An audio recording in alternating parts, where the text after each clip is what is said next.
Za vic? Jedan za laku noć i za lepo spavanje, jel tako?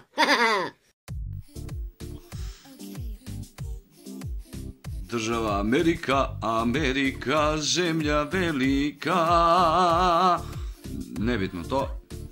Država Amerika patrolira Superman gradom. Leti, jel? Biš sada onaj fazon.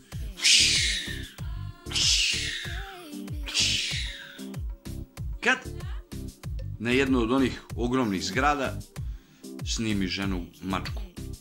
Ona gola skroz, basi se. Superman gleda ovako, uje, kakva žena mačka, kako bi ono... I ne može Superman da izdrži. I vrate, sleti i ode. Žena mačka onako začuđena kaže, joj, jebote, šta je to bilo? Kad nevidljivi čovjek, ja ne znam, ali me tako boli čmaru, pičku lepo materinu.